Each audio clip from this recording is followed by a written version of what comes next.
Hey folks, it's Dave Grissom from Voile here in the Wasatch Mountains up at the Alta Ski Area. About to go out on the new Norwegian brand, the Alfa Free 2.0. It is an Xplore boot, and as you can see, we're expecting the performance to be significantly more than a lot of other Xplore boots. But we'll see. We'll go out and make some turns on it. But let me just talk a little bit about the boot.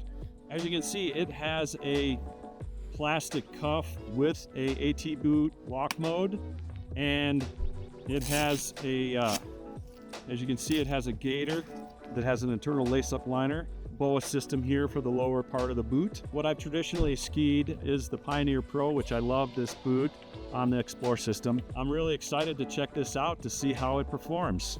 Let's go check it out.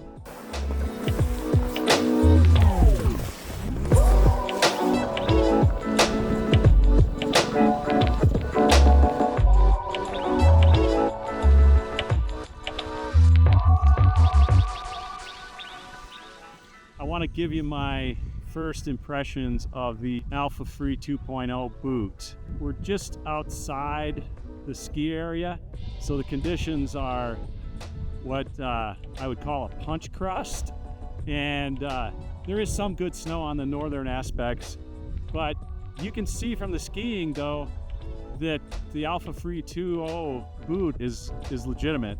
It really does allow you to make fast transitions in the turn.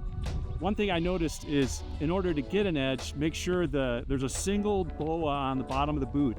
Make sure you tighten that down for both the uphill and the downhill. What I find is if you're on a real firm slope on the uphill, and I should note, I'm not using skins today, I'm just using the scale base on these Endeavor BCs. And so you want to crank that BOA down, and that gives you a lot of control on the uphill.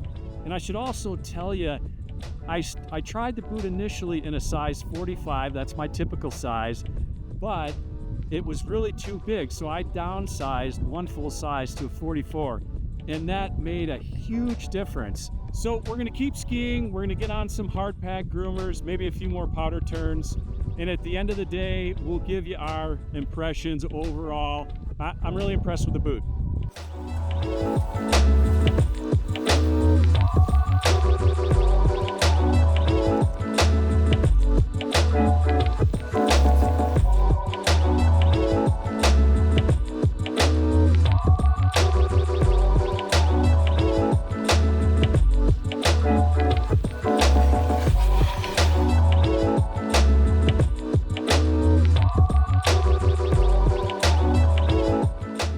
Okay folks, let's do a little wrap here on the day testing the Alfa Free 2.0 boot for the Xplore system.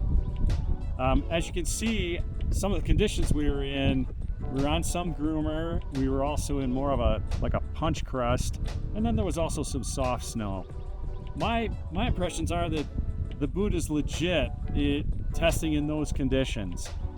At first, when I got on the boot, I had a size 45, and that was definitely too big. When I downsized a full size to a 44, that made a lot of difference in the performance. And what I found was that tightening the BOA on the lower part of the boot, that really aided in getting an edge on the uphill, because today I wasn't skinning. There were no skins on my skis, and I was just using the scales on the Endeavor BC. So that's my advice, is that tighten the BOA for both the up and the down.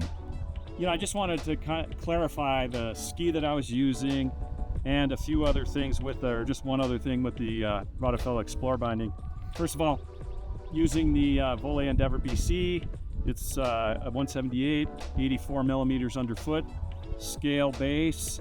And then also on the Rottefella Xplore binding, I've got the stiff flexor in the binding. And I think that makes all the difference, especially if you want to get the performance out of the Alfa Free 2.0. I would suggest strongly to use the stiffer bumper, stiffer flexor in there. And this is definitely a step up, and of course, more money, but it has a lot to offer. I mean, you've got this full cuff, and you've got a walk mode, which you saw that you can see how much the cuff moves as we demonstrated earlier. And then you've got the lower part of the boot that's BOA. And then of course you've got the zip up gaiter. Yeah, so to wrap it up, I'm impressed on how well the boot performs on the up and the down. What I found was that I cranked the BOA down for both the up and the down in order to get an edge on the uphill. I wasn't using climbing skins, I was just using the scale-based skis on the Endeavor BC.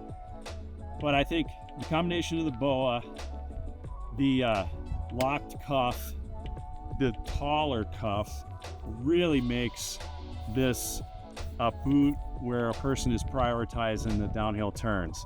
I mean, it's a big step up.